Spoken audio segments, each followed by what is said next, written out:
अब नए संशोधन में रोजगार की गारंटी 100 दिन से बढ़ाकर के 125 दिन किया गया है। साप्ताहिक वेतन यानी साप्ताहिक भुगतान होगा।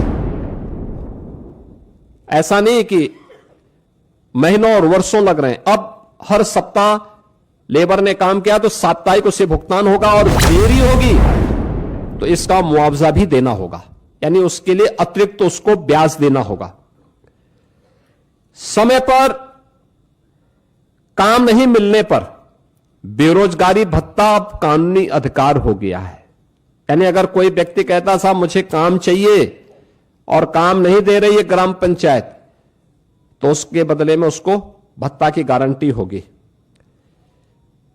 खेती के मौसम में किसानों को मजदूरों की कमी न हो, इसके लिए राज्यों को बुआई और कटाई के समय 60 दिन तक कार्य का विराम देने का अधिकार भी राज्यों को दिया गया है। राज्य तय करेंगे कि कब खेतीबाड़ी का समय है, उस समय मनरेगा के कार्य स्थगित रहेंगे। खेतीबाड़ी के कार्य के लिए लोग पर्याप्त संख्या में लोग मिल पाएंगे, और 125 दिन की गारंटी वर्ष भर में जो भी कार्य करने के इच्छुक हैं उन श्रमिकों को प्राप्त होगा।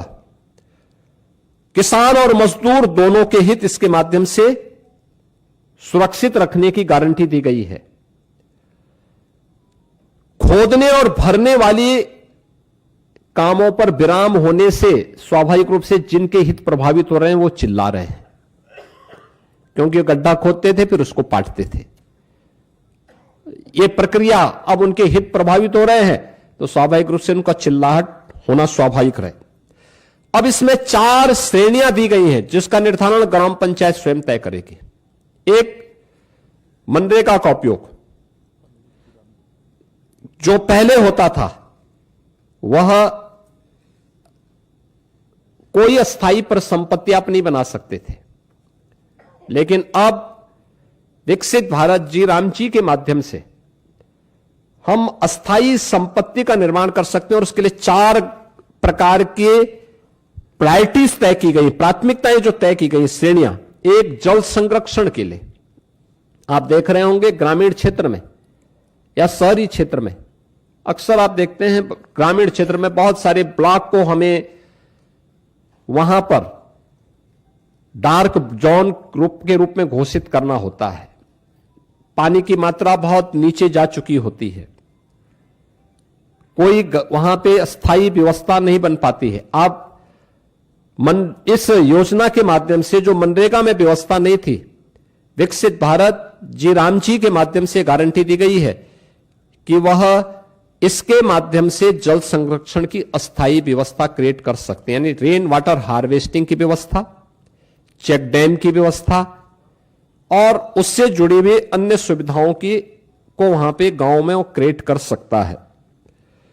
ग्रामीण बुनियादी इंफ्रास्ट्रक्चर के माध्यम से वह इन चीजों को वहां पे विकसित कर सकता है, सड़क, नाली, इन सब का विकास कर सकता है।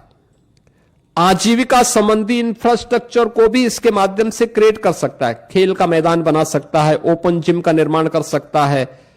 गांव के पास पैसा है, गांव के पास लैंड है, गांव की मार्केट मंडी बना सकता है। गांव में सड़कों पे जहां तहां जो मंडी बनी हुई है उसको हटाकर उसको व्यवस्थित रूप से दुकानें बनवा करके एक अच्छे खाली जगह पर उसको अस्थायी रूप से सड़क से हटा करके एक सिस्टम के साथ जोड़ सकता है, जिससे सुरक्षा की गारंटी उस दुकानदार के पास भी हो जाएगी और साथ साथ गांव के पास एक इनकम का माध्यम भी हो जाएगा।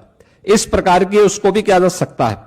और प्रतिकूल मौसम घटनाओं से निपटने और आपदा तैयारी हेतु भी विशेष कार्य किए जा सकते हैं, यानी बाढ़ प्रबंधन के लिए गांव से जुड़े हुए छोटे छोटे कार्य हैं, उसके लिए शासन पे उनको निर्भर रहना पड़ता है। अब इसके लिए निर्भरता की आवश्यकता नहीं, ये सारी चीजें वहां पर उपलब्ध। आप इस विकसित भारत जी राम जी की इस स्कीम के माध्यम से इस अधिनियम आपको ये गारंटी दे रहा है।